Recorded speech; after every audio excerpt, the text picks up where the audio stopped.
otra vez. ¿Cuántos quieren oír palabra de Dios? Aleluya. Entonces, sin más, acompáñenme. Vamos a empezar leyendo un versículo que algunos lo van a recordar. Efesios capítulo 2 y versículo 1. Digo que algunos lo van a recordar porque este fue el último versículo que leí en la última predicación, que estábamos hablando de qué es la vida eterna. Ahí está el canal de YouTube, usted puede buscar, ahí está la predicación. Pero ciertamente este fue uno de los últimos versículos que yo leí en esa predicación, porque estábamos hablando que la vida eterna era un regalo de Dios, un regalo, hermanos, invaluable, o sea, tanto valor que nuestra mente no alcanza a entender lo que Dios nos regaló, nos dio vida eterna. Y hoy lo vamos a leer para ver algo más que hizo el Señor o cómo fue que nos dio vida eterna. Leamos, hermanos, Efesios capítulo 2 y versículo 1. Dice la Biblia: y Él os dio vida a vosotros cuando estabais muertos en vuestros delitos y vuestros pecados. Oremos y que el Señor nos hable. Padre, te damos gracias, Señor, por la bendición de estar en este lugar. Te damos gracias, Señor, porque nos permites una vez más buscar tu presencia y a través de escuchar la palabra nos permite, Señor, que seamos alimentados, bendecidos con tu santa y poderosa palabra. Señor, tú conoces el corazón de cada uno de los que estamos en este lugar. Obra, Señor, en cada uno acorde a la necesidad, pero háblanos a todos con tu poderosa palabra. Te lo pedimos en el nombre de Jesús. Amén. Mis hermanos, quiero que ponga atención. Los que son nuevos no se asusten. Yo a veces grito un poco por los que se duermen. No, para que usted ponga atención, para que no se distraiga. Si usted está distraído, pues, por muy preciosa que sea la palabra, por muy poderosa que sea, si usted está distraído, no va a ser bendecido. Y menos si está dormido. Si se duerme ya, olvídese, ¿verdad?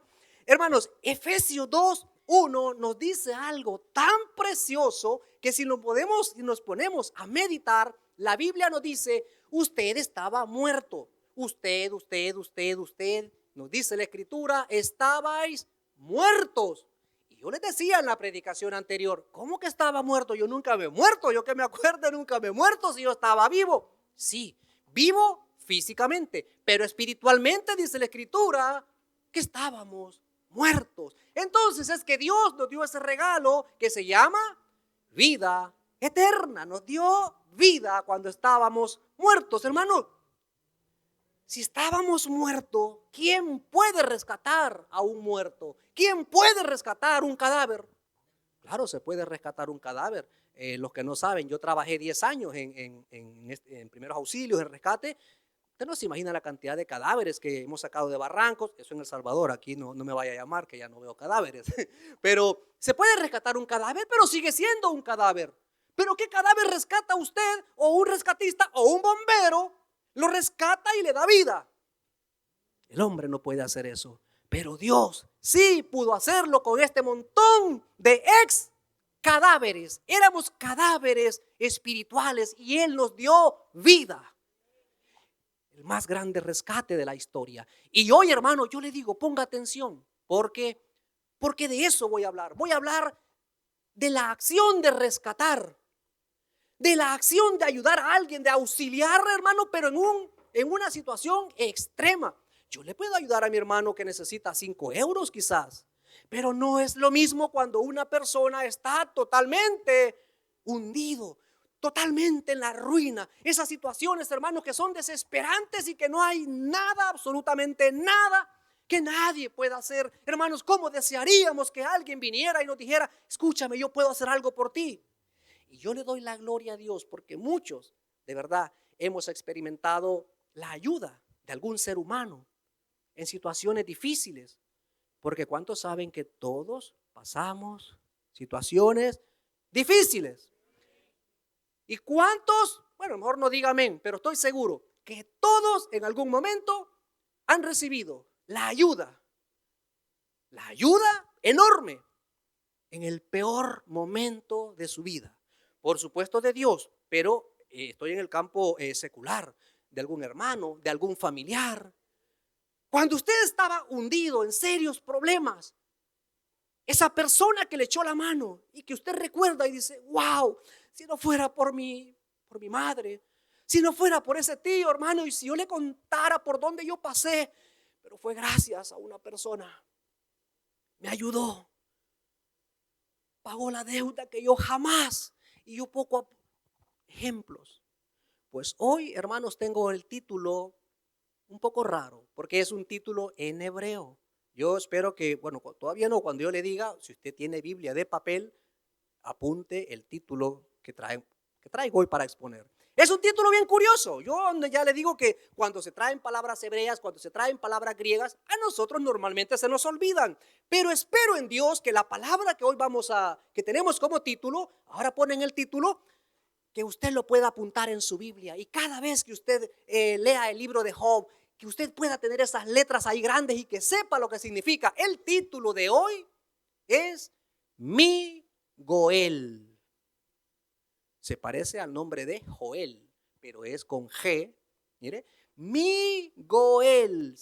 Bueno, si lo quitamos ahora mismo nadie se recuerda.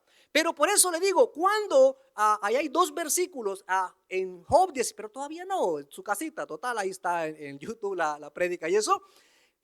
Usted pone ahí Mi Goel. Hermano, Goel, esto es una combinación. Le estoy diciendo que vamos a hablar de rescate. Le estoy diciendo que vamos a hablar de esa persona que te ayuda en situaciones extremas. Goel es hebreo, pero Mi es castellano, lógicamente. Aquí estamos combinando un poco el título, pero luego le voy a exponer por qué esta combinación. Pero déjeme que le explique qué es Goel. ¿Sí o no? ¿Le explico o no? Que lo veo muy serio. Goel es una palabra hebrea que encierra un significado de una responsabilidad. En la antigua cultura hebrea existían los goeles. ¿Qué es un goel? Es una persona que tiene que reunir unos requisitos. Número 1, ser un familiar cercano de la familia para poderla rescatar, para poderla ayudar. Un goel era un ayudador, un rescatador, pero extremo. No estoy hablando de que le faltaba un poco de maíz. No, no, no. Cuando una persona había caído en bancarrota, cuando una persona estaba ya que le metían preso porque no podía pagar una deuda, entonces las familias de la antigua cultura hebrea, no todas, pero muchas familias, tenían un familiar que reunía los requisitos para ser un goel. ¿Cuáles eran esos requisitos? Bueno, ya lo dijimos. Número 1, tenía que ser un familiar cercano, no un vecino, no un amigo. Tenía que cumplir el requisito de ser un familiar cercano. Requisito número 2, tenía que tener riquezas. Este goel iba a pagar deudas. Este goel iba a rescatar a un familiar, hermano, de la ruina económica. Lo iba a rescatar de la cárcel. Tenía que tener riquezas, requisitos para ser goel. Ser un familiar cercano. Número 2, tener riquezas, tener pues cómo poder ayudar, ¿verdad? Número 3, tener un testimonio limpio. Porque imagínense que se dedicara a vender droga y eso, y con ese dinero quería ayudarle, pues la ley no lo permitía. Esta persona estaba reconocida legalmente. Estoy hablando de la antigua cultura hebrea. Todas las familias, hermanos, deseaban que en la familia hubiera un goel. Tener un tío rico, tener una tía, un abuelo, un primo que tuviera pues cómo ayudarme. Porque habían personas, como lo hay hoy en día y siempre lo han habido, personas, hermanos, que por unas circunstancias o por otras llegan a caer verdaderamente en la bancarrota, llegan a estar hundidos por temas económicos, por malas decisiones o por circunstancias, sencillamente por circunstancias de la vida. ¿Y cómo se desearía un familiar que pudiera cumplir las condiciones de goel? El goel, mire, yo le explico rápido porque si no se me va a ir el tiempo y voy a resumirlo. El goel, pero yo quiero que se le repito y le repito para que se le meta en la cabeza que todos tenemos un goel. Todos tenemos a Jesucristo, que es el Goel de nuestra vida y es el que ha hecho el más grande gesto de amor por nosotros. Es el que ha hecho el rescate más grande de nuestra vida. Por eso leíamos que nos dio vida, que el Padre nos dio vida cuando estábamos muertos. ¿Pero por qué lo hizo? ¿Porque dejó de lado los pecados? ¿Porque los perdonó sin más? No, porque alguien los pagó. Jesucristo es nuestro Goel, Él es nuestro rescatador. Pero yo le estoy hablando para que no vea que nos hemos perdido de esta figura humana que existía en la antigua cultura hebrea. El Goel tenía la responsabilidad, reconocido por la ley, reconocido por la ley. Él podía pagar deudas de un familiar cercano, de un vecino no, de una familia desconocida no. El Goel tenía la responsabilidad de pagar deudas económicas. Tenía la responsabilidad, hermanos, de recuperar tierras que habían sido embargadas. El Goel tenía la capacidad para decir, le han quitado este terreno porque no lo pudo pagar. Yo soy el Goel, mire, soy familiar cercano. ¿Cuánto era? Tanto, yo lo pago, y recuperaba esa tierra. Otra responsabilidad del Goel, de esta figura, es que en aquel tiempo se vendían esclavos, se vendían personas como esclavos. Pues este Goel iba y decía, no, perdón, esa persona que han vendido como esclavo es de mi familia y yo quiero pagar el precio. Entonces venían y le doblaban el precio, pero como tenía mucho dinero, rescataba al familiar que había sido vendido como esclavo. Otra responsabilidad que tenía el Goel, este rescatador, pagar deudas, recuperar tierras embargadas, a pagar o recuperar esclavos familiares, pagar por ellos, siempre pagando, siempre pagando. Y había otra responsabilidad que la ley le permitía al Goel, y era cobrar venganza por alguna injusticia que hubiese sufrido la familia. Es otra responsabilidad que tenía el Goel.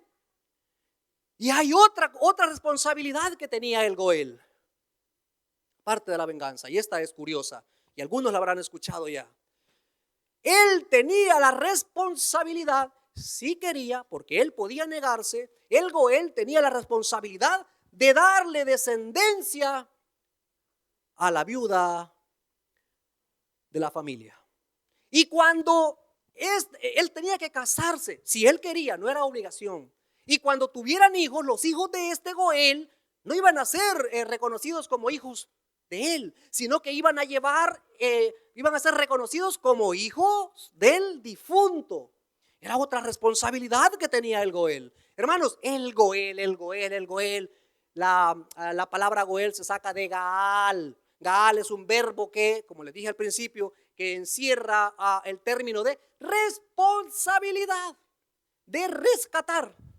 Goel, pues para que lo entendamos mejor, era el rescatador, y para que le suene y le venga más a la mente, el Goel podía rescatar o redimir. ¿Cuántos hemos sido redimidos por el Señor Jesucristo? Él es nuestro Goel, hermanos. Él ha hecho el más grande gesto de amor. Muchos Goeles, yo no sé cuántos, pero seguramente muchos Goeles hicieron grandes obras para familiares, grandes rescates. Y lo repito, hoy en día seguramente algún testimonio habrá que dirá, hermano, pues ya no existe la figura como Goel, pero mire, yo tengo un familiar, a veces ni siquiera un familiar, un amigo, un conocido, que nos ha sacado y nos ha echado la mano cuando más lo hemos necesitado. Pero nadie jamás ha hecho lo que Jesús hizo por nosotros. Él nos rescató de la muerte. Por eso hemos leído a Efesios 2:1. El Padre nos dio vida cuando nosotros estábamos muertos en nuestros delitos y en nuestros pecados. Le digo algo, hermano. Nosotros estamos aquí, en este lugar, y nos reunimos y le adoramos porque necesitamos a nuestro Goel. Lo necesitamos. Y si usted dice, bueno, hermano, usted está hablando de cosas económicas, usted está hablando de situaciones que se puedan presentar en la vida, yo tengo mi vida controlada. Mire, yo he trabajado toda mi vida, tengo mi vida resuelta, hermano. Mi pisito pagado, mi cochecito, bueno, quizás no sea mi tema. Hermano, por muy controlada que esté la vida, La vida nos puede sorprender. La vida nos puede cambiar de un día para otro. Por tanto, necesitamos estar cogidos de la mano de nuestro Señor Jesucristo, que es el único que sigue siendo Goel, es hoy y será eternamente nuestro rescatador, nuestro redimidor. Nos redimió y sigue redimiendo almas. Aquellas que quieran recibir a Jesucristo, Él está esperando que vengan, que le reciban, que le acepten como su Goel. Qué bueno sería, hermanos, que en nuestra familia tuviéramos a una persona que dijera, no, mire, esta persona realmente es como un Goel. Él le ayuda a los primos, él le ayuda a los abuelitos, él, porque tiene además, pues tiene dinero, tiene riquezas. Qué bueno. Pero aparte de eso, hermanos, yo le puedo ayudar. Bueno, yo no puedo, pero si alguien le puede ayudar económicamente, no me voy a decir, usted dijo que deme dinero. No. Alguien le puede ayudar a usted con dinero, pero ¿y si la vida le cambiara en una situación que no se trata de dinero? ¿De qué sirve el dinero? ¿De qué sirve tener un familiar que sea un super Goel y que le diga qué necesitas? Toma. ¿Qué es lo que necesitas? Toma. ¿Dinero quieres? Toma. ¿De qué sirve el dinero, hermano, cuando lo que has perdido no es dinero? Mire, hace 2 semanas en Barcelona hubieron unas lluvias fuertes y no pasó nada. Yo fui a trabajar, aquí pues tampoco es que lloviera tan fuerte, pero en ciertos lugares de Barcelona llovió muy fuerte. A las horas de la tarde yo escuché la noticia, que muchos de los que están aquí escucharon. Un padre con su hijo de 10 añitos había sido arrastrado. ¿Sí lo escucharon?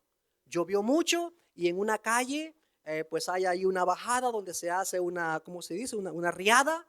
Cuando llueve mucho se acumula el agua. Sé que alguno escuchó esa noticia.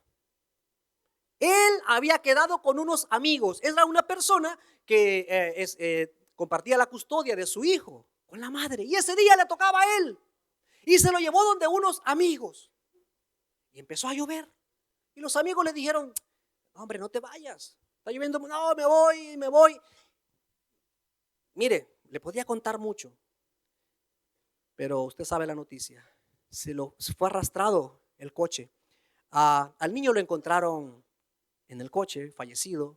Y 1 o 2 días después se encontraron al padre, que estaba feliz con su hijo en un día normal, un día cualquiera. Pero de repente, cuando menos lo esperaba, perdió la vida. Ahora piense usted en la madre. Piense usted en la madre del pequeño. Piense usted en el dolor que ahora mismo esa mujer está pasando. No solo perdió al marido, sino que de repente perdió a su niño de 10 años. Terrible. ¿Y sabe por qué le cuento esta noticia? Porque nunca pensé que eso iba a estar tan cerca de nosotros. Resulta de que este niño era, porque está fallecido, compañero del Aarón, de mi sobrino. Y resulta que la Rosy, que vive en Masquefa, bueno, es una de sus mejores amigas, de las que llevan al niño al fútbol. Era compañero de clases del Aarón. O sea, ¿qué quiere que le cuente, hermano? Para que usted entienda que necesitamos a Jesucristo para más que dinero, porque Jesucristo no es dinero, Jesucristo es vida eterna, salvación y vida eterna. Necesitamos a Cristo, nuestro Goel, en nuestras vidas. Pero nuestra mente muchas veces es dinero, materialismo. Hermanos, es hora que nosotros empecemos a reconocer que necesitamos depender de nuestro Goel. Porque la vida te puede cambiar en un abrir y cerrar de ojos. Ahí hay un versículo. Yo le he dado como 40 versículos a Mario y apenas uno. Pero ¿cuántos conocen la historia de Job? ¿Cómo fue la historia de Job? Bueno, hermano, uno de sus hijos empezó con fiebre, lo llevaban al médico. Al final, hermano, ya se veía venir porque el muchacho fue enfermando, el otro también. Claro, Job. No fue así. Fue de repente. Además, la Biblia dice que este hombre, que era un hombre recto, temeroso de Dios y apartado del mal, O sea, le digo esto para que no vaya a pensar, hermano, es que a la gente que no obedece a Dios le va mal usted. La gente, piensa la gente que no obedece a Dios. Pero yo por eso vengo a todos mis cultos. Yo por eso leo mi Biblia. No estamos exentos. Jesucristo dijo, en este mundo vais a tener, ¿qué cosa? Aflicción. Lo que tenéis que hacer no es estar pensando que no vais a sufrir. Lo que tenéis que hacer es confiad en mí porque yo he vencido al mundo. Pero la aflicción está profetizada, y si está profetizada por la boca de Jesucristo, está garantizada. Y que nadie se sienta exento. No, se lo estoy diciendo. Usted conoce la historia de Job. ¿Cuántos hijos tenía Job? 3 mujeres y 7 varones. 10. ¿Sabe cuántos hijos perdió Job en un solo día? Todos. 7 hijos. 7 hijos. Y mire, es curioso para que vea que cómo la Biblia nos narra la realidad de este hombre temeroso de Dios, apartado del mal, un hombre recto. Vienen a avisarle en el mismo día, escúchame, algo ha pasado, han venido delincuentes, han matado las ovejas, han matado el ganado. Le afecta a Job en la economía. Después viene, usted sabe la historia, el mismo día vienen y le cuentan, escúchame, no son solo las ovejas. Es que han destruido, han matado hasta los empleados, a los siervos, los han matado. Y Job, bueno, es economía. Pero de pronto le traen esa noticia. De repente, hermanos, esta palabra, a mí se me quedó en la mente porque hace mucho tiempo prediqué un mensaje, era un martes, y yo prediqué un de repente. Y el de repente lo cambia todo.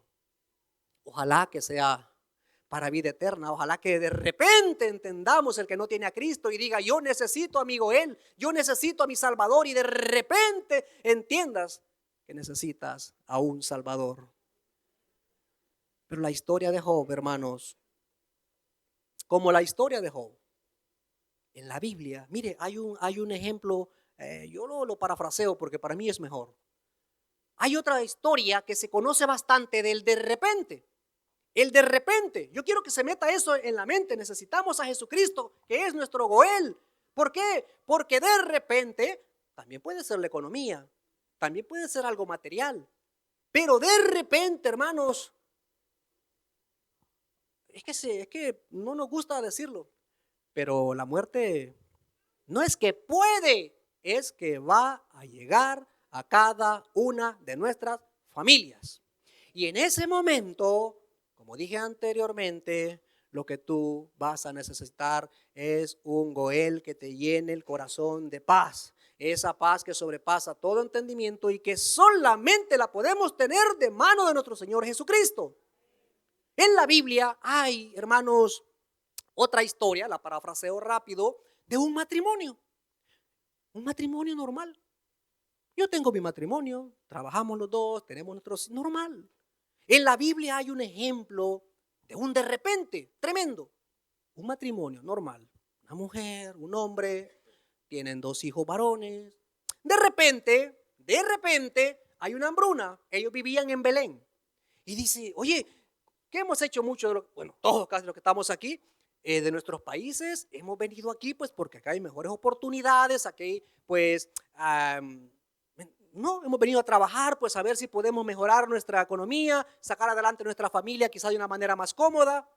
Eso hizo este matrimonio. Vino una hambruna a Belén y ellos decidieron irse para el país de Moab. En Moab la economía estaba bien y todo bien. Se van con sus 2 hijos, pero de repente murió el esposo de Noemí. ¿Le suena Noemí, la historia de Noemí? Usted sabe que era un matrimonio normal. Usted sabe de que ellos no tenían problemas. Incluso pues según leemos la historia. Y yo le invito, pero en su casa, a que usted lea la historia de Ruth. Son solo 4 capítulos.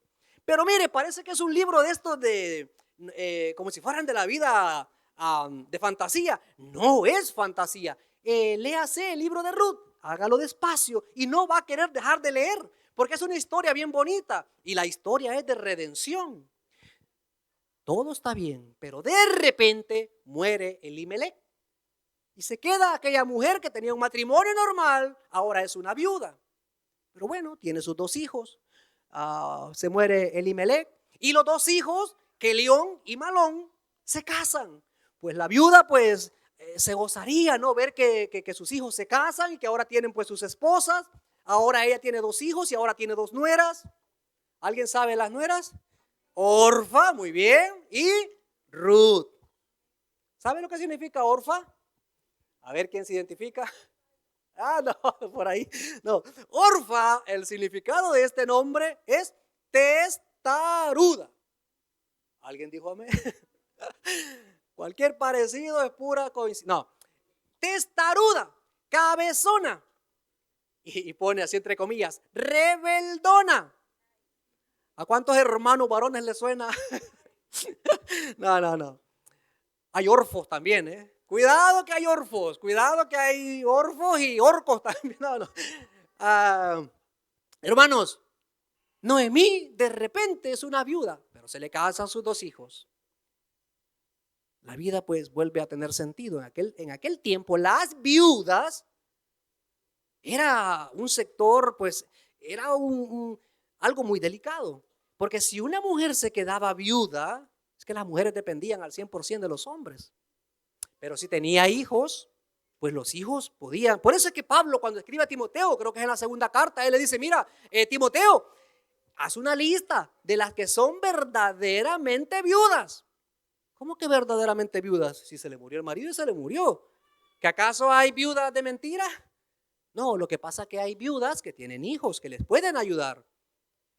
Y de repente, cuando parecía que todo iba bien, se le muere un hijo a Noemí. Se le murió Elimelech. Ahora no sé si era Kelión o Malón el que se murió, pero se le murió otro hijo. Y de repente, ¿qué pasó? Que se le murió el otro hijo. Usted conoce la historia, yo se lo digo rápido. Ahora es de esta mujer. Había una viuda, ahora hay 3 viudas. Ahora tenemos a Noemí, viuda, desamparada. Pero tenemos a las otras 2 viudas también desamparadas. Por un de repente. Imagínense, hermano, en ese momento, ¿qué es lo que necesitaban ellas? Un Goel. Alguien que le pudiera decir, Noemí, yo te ayudo. Noemí, os vais a morir de hambre. De hecho, usted se lee la historia, se lo repito. Ruth se va a trabajar a los campos en Moab que pertenecían a un familiar, así lo dice el capítulo 2, creo, de Ruth, que Ruth tenía un familiar cercano. A ver si lo tengo. Bueno, dice que Noemí tenía un familiar cercano llamado Booz, que era el dueño de esos terrenos donde Ruth se iba a trabajar porque se moría de hambre. Su cuñada, su suegra y ella también. Y este Booz era un Goel, era un hombre rico, podía ayudarlas. Pero ¿sabe lo que ocurrió? No lo hizo. ¿Por qué? Porque había otro familiar más cercano que Booz, que también cumplía los requisitos de Goel. ¿Sabe que ni siquiera se pone el nombre de esta persona? Mire, Ruth, capítulo 4, mire, para que vea, capítulo 4 y versículo 1. Estoy diciendo que Booz era un familiar cercano de Noemí por parte de Elimelech. Se cree que era de un hijo de Salmón, por ahí está, usted ve la genealogía. Ruth, capítulo 4, versículo 1. Dice la Biblia, y le dijo, mire, Booz subió a la puerta y se sentó allí. Y he aquí que pasaba aquel pariente, el otro Goel, de quien Booz había hablado, y le dijo,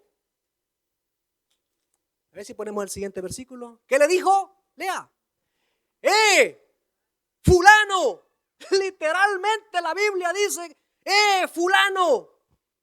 Nunca dice el nombre de esta persona, pero era el que tenía la principal responsabilidad delante de la ley de ser un Goel, de poder ayudar a Noemí, de poder sacar de aquella situación a estas 3 mujeres, a Orfa, a Ruth y a Noemí.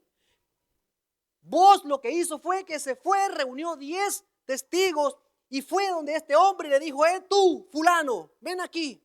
la ley a ti te permite rescatar a esta familia. Tú puedes sacar a Noemí de esta situación. Y le dijo el fulano, vale, yo la rescato. Me interesan las tierras que dejó Elimelech. Me interesan las propiedades que fueron embargadas o que fueron perdidas por Elimelech.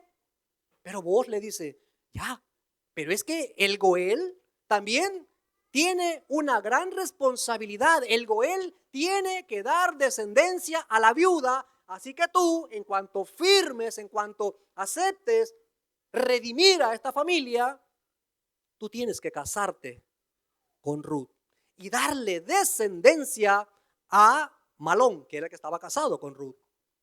¿Y sabe qué dijo el fulano? Dijo, no, yo las tierras sí, las propiedades sí, pero yo eso de casarme con una viuda que está llena de deudas, una viuda que encima pues ya viene no, yo no. Y entonces, ¿quién tomó la responsabilidad de Goel? Vos. Yo por eso le digo, léase la historia de Ruth, son 4 capítulos, pero le va a encantar. Porque vos redimió a Ruth. Vos, hermano, se casó con Ruth y le dio descendencia al difunto. La situación, hermanos, es que en esta vida, ¿qué dijimos? ¿Qué dijo Jesús? El sufrimiento está garantizado. Así que si alguien está pasando algún momento, yo sé que usted puede decir, hermano, es que ha predicado justo lo que yo estaba pensando, que la solución de mi vida sería un Goel, que la solución de mi vida sería tener un familiar cercano y rico. Yo tengo muchos familiares, pero solo les falta ser ricos nada más. Claro, es que yo sé que si por estadística yo digo, hermano, levante la mano, ¿quién está pasando un momento duro? Seguramente alguna mano se levantaría. Pero yo le voy a repetir, estos goeles como tal ya no existen. Eso fue en la antigua cultura hebrea. El familiar cercano que te podía redimir, el familiar cercano que podía ayudarte. Nosotros como hijos de Dios tenemos que saber que no necesitamos otro Goel porque Él es nuestro Goel. La Biblia presenta a Dios como nuestro Redentor y presenta a Jesucristo también como nuestro Redentor. Jesucristo tiene muchos títulos, muchos nombres a lo largo de la Biblia. El Alfa, la Omega, ¿qué más? El Cordero Pascual, el Hijo de Dios, el Hijo del Hombre. Pero también tiene el título de nuestro Redentor y Rey, que muchas veces lo cantamos. Cada día, hermano, necesitamos a un Goel. Y qué mejor que al Goel eterno que está en los cielos para ayudarnos. ¿Cuántos dicen amén? Fíjese que uno de los problemas que tuvo el pueblo de Israel, también conoce la historia, es que ellos, como nosotros, sabían que tenían un Dios que les rescataba, un Dios que les había redimido, les había rescatado de Egipto. Pero mire lo que dice la Biblia en el Salmo 78. Salmo 78 y el versículo 34 dice, si los hacía morir, Salmo 78, versículo 34, si los hacía morir, entonces buscaban a Dios. Entonces se volvían solícitos en busca suya. Y el versículo 35 dice, y se acordaban. ¿Qué se acordaban? Que Dios era su refugio y el Dios Altísimo, su Redentor. Pero solo cuando las cosas iban mal. Solo cuando Dios los castigaba, cuando Dios los hacía morir, entonces se acordaban que tenían un Goel. Hermanos, que no llegue esa situación. Nosotros tenemos que recordar que nosotros cada día tenemos que buscar la presencia de Dios, porque Él es nuestro Goel, hermanos. Él es el que nos llena de paz. ¿Qué dice Isaías 53? ¿Alguien se sabe eso? ¿Qué dice que ocurrió en la cruz? Jesucristo entregó su vida, fue torturado a un extremo. Y los que estaban presenciando la crucifixión en aquel tiempo y a día de hoy también, ¿saben qué decían? Y nosotros, dice, incluyéndonos a nosotros, le tuvimos como azotado de Dios. O sea, lo que le está pasando es porque algo hizo. Pero nosotros, hermanos, tenemos que seguir leyendo, porque Isaías 53 no solamente dice eso, sino que dice, mas Él herido fue por nuestras rebeliones. Él es nuestro Goel. Molido fue por nuestros pecados. Y la paz y el castigo de nuestra paz, el castigo para que nosotros tuviéramos paz, fue sobre Él. Él hizo la más grande función de Goel. Lo hizo en la cruz. Lo hizo por cada uno de los que estamos aquí. Hermanos, se dice al final, pero si usted está sin Cristo, si alguna persona está sin Cristo, hoy es un buen día. Yo necesité un Goel y ahora tengo al Goel eterno. Todos los que estamos aquí, un día, Él nos redimió, Él nos rescató, Él es nuestro Goel. Y yo quiero acabar, yo no quiero ser muy largo porque no me gusta dar muchos puntos, no. Mejor un mensaje claro. Que usted diga, wow, mi Goel. Dígaselo en sus oraciones, Señor Jesús, tú eres mi Goel. Tú me has redimido, Dios. Y por muy mal que la esté pasando, hermano, yo quiero que acabemos con este versículo. Se han quedado 40 versículos, pero no se trata de darle versículos. No, prefiero un mensaje claro, un mensaje que se entienda. En la peor situación, hemos hablado de Job. En el momento más extremo, Job 19:25. Es muy importante este versículo, porque de nada sirve saber que tenemos un Goel. Sí, ya entendí, hermano, ya entendí que en la Biblia Dios, tengo una lista de versículos, pero es fácil. En la YouVersion ponga mi Redentor o el Redentor, le va a aparecer tanto Dios Padre, se presenta en la Biblia como nuestro Redentor, como nuestro Goel, y verá que muchos versículos presentan a Jesucristo como nuestro Salvador, como nuestro Rescatador, como nuestro Goel. Pero eso no sirve de nada saberlo si no lo tienes en tu vida. Job 19:25. Estas palabras, yo sé que este versículo por el número no le suena, pero por lo que dice sí. Yo sé. No, yo la estoy pasando mal. Sí, hermano. Pero a pesar de saber que la estoy pasando mal, yo sé que ¿qué? Que el Redentor, no, que el Redentor dice, gloria a Dios. ¿Lo decimos todos juntos? Mi Redentor vive. Puedo estarla pasando mal y quizás todos me digan que no hay esperanza, que se acabó. Pero yo tengo que decirles que algo más yo sé, aparte de mi dolor, aparte de mis lágrimas, yo sé que mi Redentor vive. Y hay una profecía encerrada ahí. Estaba enfocando a Jesucristo, estaba, hermano, inspirado por el Espíritu Santo, diciendo, yo sé que mi Redentor vive. Y miren lo que dice. Y un día, dicen otras versiones, y un día mi Redentor se levantará. ¿De dónde? ¿Quién se levantó del polvo? Jesucristo. ¿Quién resucitó del polvo? Estas palabras, hermano, tienen mucha profundidad. Son palabras proféticas y son las palabras con las que nosotros tenemos que irnos de este mensaje. Sí, ya me explicó que era un Goel.